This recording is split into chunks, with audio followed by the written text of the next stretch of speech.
Hi, my name is David Grudda, and I'm excited to talk to you a little bit about Beauty for Ashes today. My wife Nicole and I lived in Morocco for 7 years, where we worked at an American school, and we were blessed with two children during that time. So we have a deep love for North Africa, for the people there, and Beauty for Ashes is a unique opportunity for me to still be involved and try to make an impact on people's daily lives. Beauty for Ashes works in the region to try to bring awareness to human trafficking and also to restore victims of human trafficking to a dignified place in their community. I've been serving as the treasurer for 2 years now. When I started, I knew that human trafficking exists.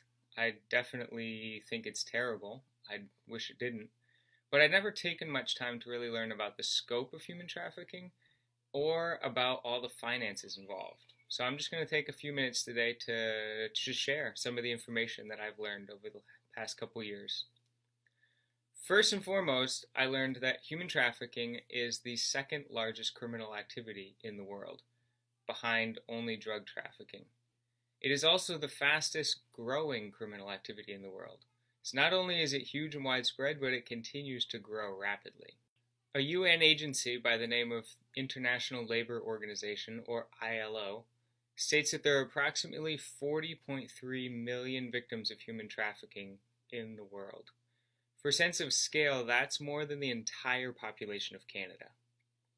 And the financial side is hard to estimate because so much of the activity happens underground. But as a conservative estimate, the ILO believes that the business of human trafficking globally generates $150 billion every single year. Now, that's a huge number.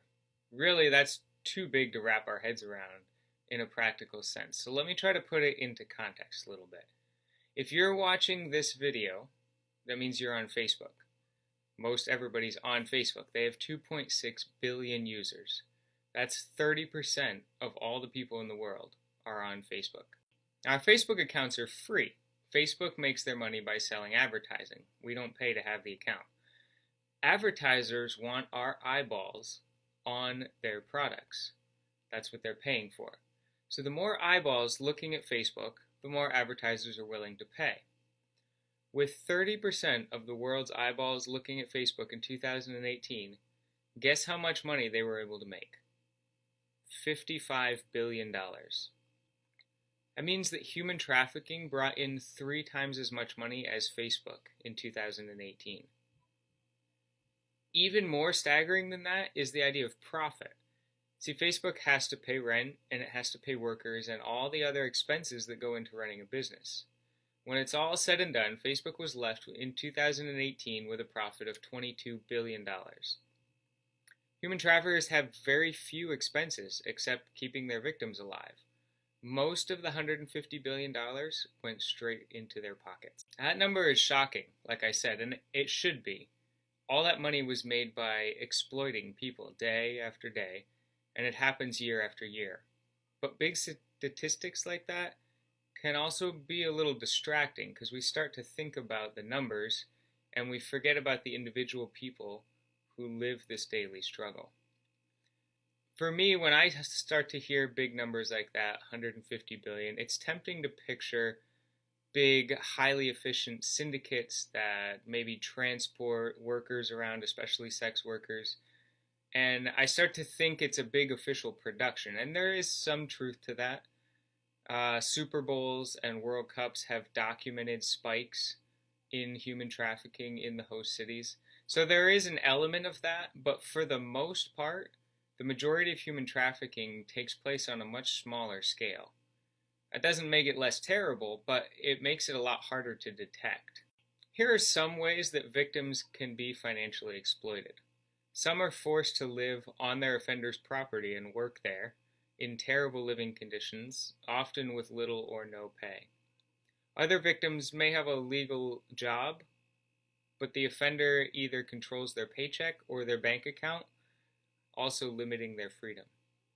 Victims may be forced to perform household chores or endure sexual abuse from family members and relatives, again, in both cases without compensation.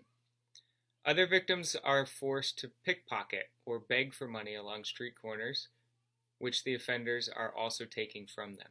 Some of these victims might be doing the exact same jobs, like housework, but they would be the beneficiaries of their labor. They would be able to keep their money. They would have the freedom to make their own choices. Other victims are doing things that no one would ever choose to do. In both cases, though, their economic and physical freedom are being stolen from them for the benefit of someone else. This is modern slavery, and it's happening on a huge scale.